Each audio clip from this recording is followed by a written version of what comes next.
Hello, everybody. Welcome to episode 16 of Optimal Living Advice, the podcast where we take any questions you might have about the many struggles of life and we get them answered for you here on the show. I am your host, certified life coach Greg Audino. Today, we have a question that was sent in that revolves around this curious common idea in this industry about getting 1% better each day and always growing a little bit. It's an important question to ask, so thank you to the young man who sent it in. Now let's take a look at it. How does someone, especially a student in their 20s or a graduate student like me, get 1% better every day? I've heard this saying about compounding a lot, but couldn't find the steps to put it into action. I meditate daily, have a gratitude journal, and try to exercise at least 4 to 5 days a week. But these things tend to keep my growth and performance at a plateau. Can you please suggest some directly applicable tips to become 1% better each day, even if it's in a single area of life? Well, I guess the first question I want to ask you, or better yet, the question you should ask yourself first, is what is better anyway, You have to define that for yourself before you set out on some kind of path to get there. Otherwise, you won't know where you're going. Now, ideally with my clients, and this is not the case with all of them because they all operate differently, we work to get a clear vision of where they want to be in life, and then we create steps based on that vision. And because they all operate differently, they all have different, unique visions. So if you're going to define what better means to you, and this goes for everyone, so listen up, you have to dissect your vision and try to identify what components of it are your own and what components of it are sort of manufactured based on who you're around, what others are doing, and ultimately what you're just filling your brain with on a daily basis. You have to make a vision that's meaningful to you and be aware enough to filter out the things that are more societally induced ideas rather than things that actually matter to you intrinsically. And that begs the question, where did you get these specific habits from? The exercise, the meditation, and the gratitude journal. Now, these are wonderful habits, don't get me wrong. I indulge in all three of them myself, except I don't write my gratitude down, but, tomatoes, tomatoes. The reason I ask, though, is because they are really, really popular these days. Everyone in self-help talks about them, and it's pretty widely agreed upon that they all provide great benefits. There's a caveat, however, which most everyone fails to mention and or realize.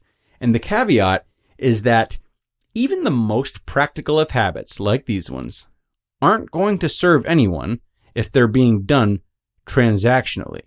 So, if you're doing these things, these great things, more so because you seek them as a means of improvement or a means of labeling yourself as 1% better after performing them, instead of just doing them because you like them, they're not really going to be of much use to you because you're improving a version of something that's not really you. Does that make sense? Like if you don't care about these things or don't do them at least mostly for the sake of fun and joy, then it's really just time spent pursuing a status more than anything. And I don't know anything about you beyond this question, but it doesn't sound like fun and joy based on how you're wording it. I'm hearing 1%, 4 to 5 days a week, plateau. These calculations, these restrictions, it's so black and white. It sounds like more of a math problem than anything. And it doesn't sound as though you're giving yourself the opportunity to have fun, or even, and maybe more importantly, the opportunity to fail. And that just gets you caught in a cycle, or a hamster wheel, if you will. And that cycle / hamster wheel is insatiability.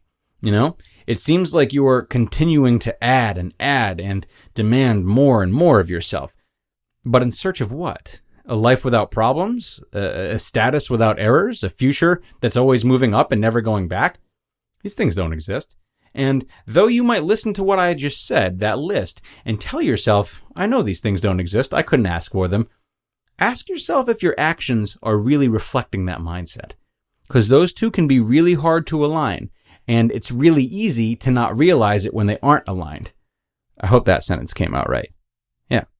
And after you ask yourself that, then ask yourself at what point you'll be good enough for yourself. Because I'm getting the impression that that point isn't going to come anytime soon if you keep going down this road. What would it take for you to be okay with yourself outside of all of these growth-based habits? Consider who you'd be without them. What if, for some reason, you couldn't meditate, you couldn't exercise, and you couldn't write in your gratitude journal anymore. Would you still be able to accept yourself? I'm sure a lot of other people would be able to accept you, and I'm also sure that you could still get better each day without these things. These things are wonderful additions to your life, but they aren't you. Now, I'll tell you what I see from an outside perspective, if it helps. I have a very clear image of someone based on 4 sentences. I have a clear image of someone that is ambitious, driven, diligent, focused, mindful, willing to ask for help, and willing to do whatever it takes. It's understandable that you're being hard on yourself. That's just the natural flip side of such wonderful qualities, the ones I just listed. But these qualities have nothing directly to do with the habits you're focusing on. It has to do with your intentions and the vibe that you're naturally giving off. This sounds to me like someone who has a lot of value as it is beyond the habits. This sounds to me like someone who is already at a high level, probably without having to do too much in the first place, and is getting better on their own without realizing it. That's how I see better. And according to me, you're already getting better. So what I want you to sit and think about is according to whom you are not getting better. Because you might be the only one thinking that. You might be the only one thinking you're not getting better. And if others are thinking that, my bet is that they aren't the people who have a good grasp on growth, realistic expectations, or much compassion for you. What if better is just about accepting yourself more and not being as preoccupied with all of these mini achievements?